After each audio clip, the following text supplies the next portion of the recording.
31 দফা দিয়ে কিন্তু উনি প্রথম জনগণকে বলেছেন, এবং আজকে যে কাজগুলি হচ্ছে ইভেন এই বাজেটটাতেও কিন্তু 31 দফার বিরাট প্রতিফলন আছে।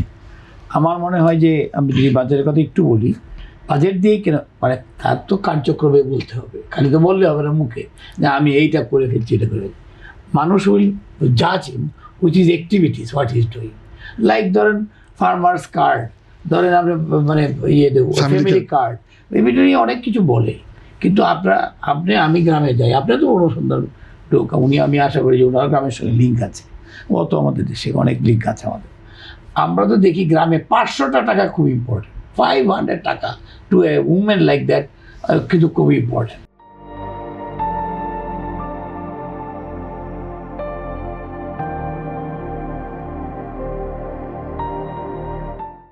আজকে 2,500 টাকা সে পেলে আসলে 2,500 টাকা অনেক কিছু করতে পারবে। গ্রামের কৃষকের যখন হঠাৎ করে এই যে এরকম পেস্টিসাইড লেগে যায়, তখন ওই 2,500 টাকার ওষুধ কিন্তু enough for is that small piece of land for 1 month. তো এগুলো কিন্তু অনেক কাজে লাগবে। মানে এটা কিন্তু আবার উনি বলছেন না যে এটা আবার অর্থনীতিতে ফিরে আসবে, অর্থনৈতিক কর্মকাণ্ডে। তো এইগুলো কিন্তু ওনার করছে। তারপরে এই যে পুরোহিতদের বা আপনাদের ইমাম সাহেবদের যে 10,000 টাকা করে দিচ্ছে, আসলে ইমাম সাহেব তো কাপড়ের চুপড়ে আছে, পকেটে কিন্তু টাকা নাই, ওই গোপনে কেউ 100টা টাকা দেয় মিলাদ পরে, ওইটাই তার ইনকাম। আর এই তো ইয়েতেও তাই, পুরোহিতেরও তাই। কাজে এদেরকে একটা জায়গায় আনছে, সম্মান দিয়েছে, এটা খারাপ কোনো কিছু না ভাই, অনেক টাকা খরচ হয় অনেক দিকে। তারপরে খাল কাটা, এটা তো একটা ম্যান্ডেটরি। মানে আপনি আশা করছেন আমি আশা করছি, বলি আপনাকে, আমি বলি সক্রিয় করা, বিচার বিভাগকে এইগুলি সব সক্রিয় করা। উনি তো বলছেন যে এইগুলোকে আমরা একটু রিফর্ম করে দেখব।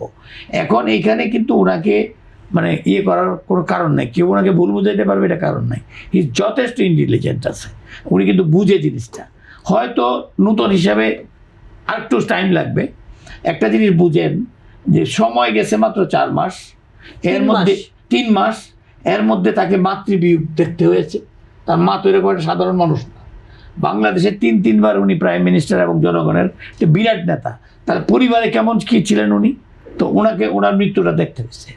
তার এক সেবে কি একটা ভাই আছে, না একটা বোন আছে, নাকি বাবা আছে, না মা আছে, এক স্ত্রী আছে, বাচ্চা আছে, এত তো আর তো কেউ কাছের লোক নাই, সবই কিন্তু আমরা। কাজেই উনি কিন্তু, আর উনি কোনোদিন এমপি ছিলেন না, মিনিস্টার ছিলেন না, প্রাইম মিনিস্টার তো ছিলেনই না। আর উনি তো অনেক দিনই দেশের বাইরে। কাজেই সব কিছু মিলিয়ে জেলায় নিয়ে একটা সময় ওনার যাচ্ছে। এবং I think during this period he has done already good and he will continue to good. আরেকটা কথা বলি আপনাদের, যে কথা ভাই বারবার বললেন, ওনার কিন্তু পাওয়া দেওয়ার কিছু নাই। ওনার বাবা, ওনার মা ঢাকা শহরে একটা ফ্ল্যাটও কিনে রেখে দেওয়া যায়নি, একটা জমিও কিনে দেওয়া যায়নি, বা কোনো কিছু তার যে বিশাল সম্পদ আছে, এখন আমি যদি করি এটা তাহলে আমার সম্পদ এফেক্টেড হবে, এরকম কিচ্ছু নাই। আর ওনার যে সম্পদ করার যে খুব একটা ইচ্ছা আছে বলে ওনার চালনে বোঝা যায় তো মানুষের দেখতে। কাজেই আমার মনে হয় যে উনি কন্টিনিউ করবেন। ফাদার মাদার তাদের রক্ত তো ওনার গায়ে আছে।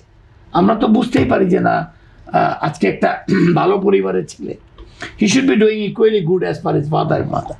সো আমার মনে হয় যে আমরা একটু অপেক্ষা করি, ইনশাল্লাহ দেখবো। আমি তার প্রতিফলনটা আমি কিছুটা কিন্তু ইয়েতে দেখেছি বাজেটে।